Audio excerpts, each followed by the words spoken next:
본문의 말씀을 가지고 복음의 양면성 이런 제목으로 하나님 말씀을 나누도록 하겠습니다. 여러분, 복음은 구원의 근거인 동시에 심판의 근거이기도 합니다. 오늘 본문에 보시면 예수를 메시아로 인정하지 않은 고라신과 벳세다 그리고 가버나움에 대한 심판의 말씀을 예수님께서 선포하시는 장면이 나옵니다. 이 성읍들은 다른 성읍들보다도 예수께서 행하신 능력을 많이 보고 또 그 선포하신 천국 복음의 말씀을 많이 들었던 곳입니다. 하지만 이 성읍들에 살던 유대인들은 예수님을 거부했습니다. 복음에 대해서도 귀를 닫아버렸습니다. 그들은 하나님께로 가는 유일한 길을 스스로 막아버리는 멸망을 자초한 것입니다. 여러분, 예수님이 하나님의 아들이며 우리의 구원자라는 것을 믿고 받아들이는 자들에게는 복음이 구원의 근거가 됩니다. 그러나 그것을 거부하는 자들에게는 그것이 도리어 심판의 근거가 되는 것입니다. 쉽게 말하면 범법자가 사회봉사 명령 판결을 받는 것에 비유할 수가 있겠죠. 작은 잘못을 한 사람들은 그 죄에 대한 대가로서 사회기관에서 일정 기간 봉사할 것을 판결을 받습니다. 이 봉사활동을 마치면 그 판결을 근거로 그 죄가 사해지고 자유의 몸이 될 수 있습니다. 그런데 이런 판결을 거부하고 오히려 더 방자히 행한다면 어떻게 되겠습니까? 그 거부한 죄까지 더해서 죄의 대가를 치러야 하는 심판을 받게 될 것입니다.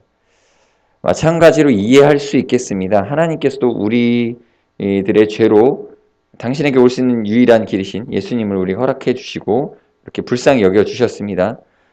그건 사실입니다.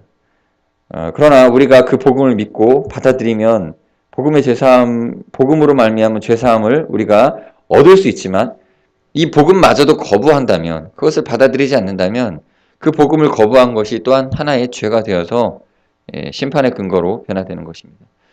이것이 복음의 양면성입니다. 그래서 사도 바울은 고린도전서 1장 18절에서 이렇게 말씀하죠.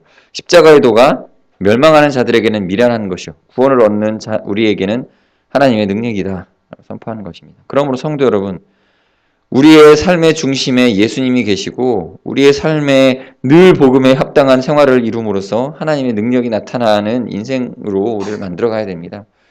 우리에게 제시된 복음이 우리에게 하나님의 능력으로 다가오느냐 아니면 미련한 것으로 다가오느냐 하는 것은 우리가 복음을 어떻게 받아들이냐 하는 것에 달려 있습니다. 로마서 9장 33절에 보면 기록된 바 보라 내가 부딪히는 돌과 거치는 반석을 시온에 두노니 저를 믿는 자는 부끄러움을 당치 아니하리라 함과 같으니라. 고린도전서 1장 23절 24절에는 우리는 십자가에 못 박힌 그리스도를 전하니 유대인에게는 거리끼는 것이요 이방인에게는 미련한 것이요 오직 부르심을 입은 자들에게는 유대인이나 헬라인이나 그리스도는 하나님의 능력이요 하나님의 지혜니라 라고 기록하고 있죠. 우리는 복음을 받아들여서 이 유대인이나 헬라인이나 할 것 없이 그리스도가 하나님의 능력이 된 것처럼 우리에게도 하나님의 능력과 지혜가 되는 그것을 수용하는 삶을 살아가야 되겠습니다. 특별히 우리는 예수 믿는 자들이 사실 오늘 방금 제가 설교한 이 말씀이 물론 우리에게는 적용되지 않는 영역일 것입니다. 그러나 우리가 전도해야 될 대상들에 대해서는 이것이 적용될 것이고 또 이러한 부정적이고 두려운 메시지가 선포되는 것을 옆에서 지켜보고 있습니다. 그러므로 우리는 그 두려움을 마음 한켠에 두는 것이 필요한 것이죠. 그것이 필요합니다. 우리에게 약간의 두려움이 우리의 유익이 될 것입니다. 오늘 이 시대는 그리스도의 오심으로 책임져야 할 것이 더 많아졌습니다. 21절, 24절을 보시면 고라신과 벳세다가 두로와 시돈보다 더 엄한 심판을 받을 것이며 가버나움이 소돔보다 더 중한 벌을 받을 것이라고 기록하고 있습니다. 두로와 시돈 그리고 소돔의 죄악은 예수를 알지 못하고 그의 능력을 보지 못해 지은 죄라고 치더라도 고라신과 벳세다 그리고 가버나움은 예수를 알고 그의 능력을 보았음에도 믿지 않았습니다. 성경에 예수님께서 고라신에서 어떤 이적을 베푸셨는지 기록된 것은 없습니다. 그러나 뒤에 나오는 벳세다와 가버나움에 대한 기록은 어느 정도 찾아볼 수 있습니다. 많이 찾아볼 수 있죠. 예수님께서는 벳세다에서 소경을 고치셨습니다. 또 이외에도 많은 병자들을 고쳐주셨습니다. 또한 물고기 2마리와 보리떡 5개로 5,000명을 먹이시고 12광주리를 남기셨던 곳이 바로 벳세다에 있었던 이 작은 빈들이었습니다.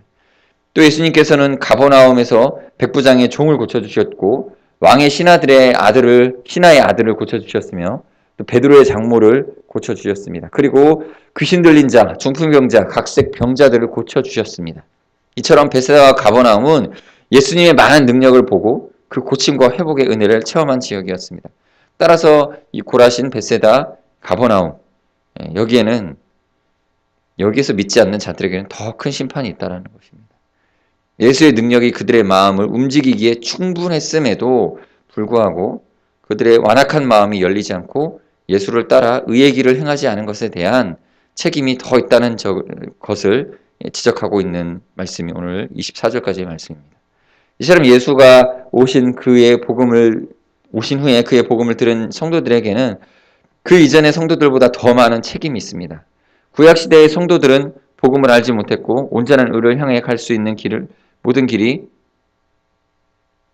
차단되어 있어서 그들이 빛이 없는 생활을 하고 율법의 노예가 되기도 했지만 예수님께서 오신 이후인 신약시대를 사는 성도들은 예수의 복음으로 말미암아 하나님께로 나아갈 수 있고 죄에서 해방된 자유로운 의인의 모습을 가질 수 있게 되었기 때문입니다. 그래서 하나님께서는 이런 구원의 길을 분명하게 제시해 주셨는데도 우리가 불법을 행하고 그 길을 외면하여 구원받을 수 없다면, 구원받지 못한다면 그것을 모르던 이 구약시대 사람들보다 더 많은 책임을 져야 하는 것이 당연한 것입니다. 우리가 세상의 법을 보더라도 모르고 지은 죄에 대해서는 선처가 가능하지만 알고도 지은 죄에 대해서는 오히려 가중처벌이 되는 것이 상례입니다.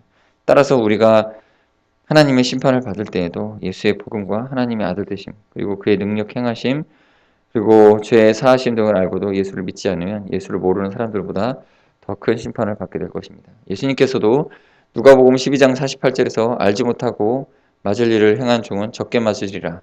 또 무릇 많이 받은 자에게서는 많이 찾을 것이요 많이 맡은 자에게는 많이 달라 할 것이다 라고 하셨습니다. 그러므로 성도 여러분, 우리가 예수를 저버린다면 하나님께서 심판하실 때에 하나님의 어린 양인 예수님께서 우리에게 주신 복음의 은혜만큼 더 많은 책임을 우리에게 요구하신다는 것을 기억하시기 바랍니다. 따라서 우리는 예수의 은혜를 늘 감사히 생각하며 그 안에 거하도록 노력해야 될 것입니다. 한 가지 더 생각할 것은 옳은 것을 행치 않는 것도 심판의 근거가 된다는 것입니다. 21절, 22절을 보면 예수님께서 고라신과 벳세다에 대하여서 책망하시면서 심판의 대상이 되었음을 말씀하고 계십니다. 그런데 우리가 이들 성읍에 대해 살펴보면 이 성읍들이 심판의 대상으로 예언될 만큼 특별하게 범죄한 것을 발견할 수는 없습니다. 두로와 시도는 음란함과 교만과 우상 숭배 등의 분명한 범죄가 있습니다. 당시 심판의 대상이 될 수 있다고 할 만한 근거들이 있습니다. 두 성읍들은 그 전체가 심판의 대상으로 선포될 만큼 특별히 잘못한 것이 있었습니다. 그러나 오늘 등장한 고라신과 벳세다는 그런 것들이 따로 없습니다. 그저 예수님을 알지 못한 것, 또 예수님에 대해서 거부한 것, 그리고 복음을 받았음에도 그에 대해 합당한 반응을 보이지 못한 것입니다. 그러면 왜 예수님께서는 고라신과 벳세다에 대해서 이러한 심판을 선포하신 것일까요? 앞서 설명드린 것도 있지만 이들은 예수님께 핍박을 가하지는 않았지만 복음을 듣고도 적극적으로 복음 전파에 참여하지 않고 방관자의 자세를 가졌다는 것입니다. 많은 능력과 은혜를 행한 예수님에 대해서 그들 스스로도 받아들이지 않았고 또 그것을 증거하고 전도해야 될 사명이 있음에도 불구하고 증거하고 전하지 않았습니다. 따라서 예수님께서는 이 두 성읍의 이러한 자세를 책망하시고 당연히 해야 할 옳은 일을 행치 않은 것에 대한 심판을 선포하신 것입니다. 우리는 잘못에 대한 심판뿐만 아니라 옳은 것을 행할 수 있음에도 행하지 않은 데에 따른 심판이 있음을 우리는 알아야 됩니다. 여러분, 달란트 비유에서 한 달란트 받은 종을 보십시오. 그가 악하고 게으른 종이라고 주인에게 책망을 들었습니다. 그러나 그가 언제 악한 일을 행한 적이 있겠습니까? 그는 적극적으로 악한 일을 행한 적은 없습니다. 그런데도 그가 책망과 심판의 대상이 된 것은 그가 마땅히 해야 할 자기의 주어진 일, 그 일을 주인에게서 맡았음에도 불구하고 열심을 내지 않았기 때문입니다.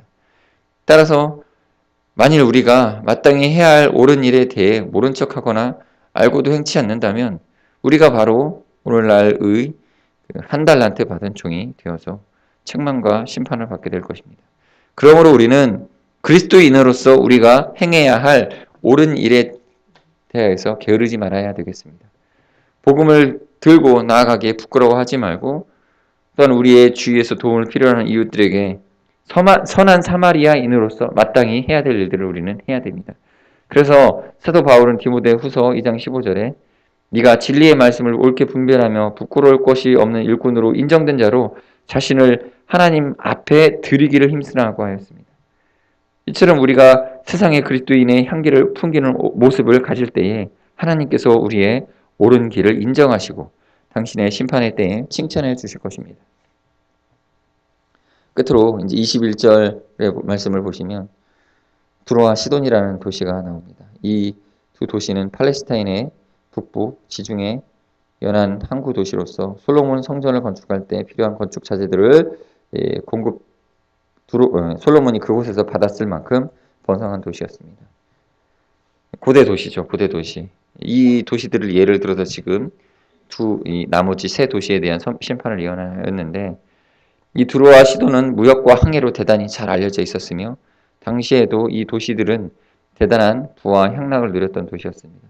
이 도시에는 부족한 것이 없었습니다. 많은 음식과 물질, 세상적인 쾌락과 현란함, 또 이 도시들은 그 이름 자체만으로도 모든 성읍들의 동경의 대상이 될 만큼 당시 사회에서는 많은 부와 기득권을 가지고 있었던 성읍들이었습니다.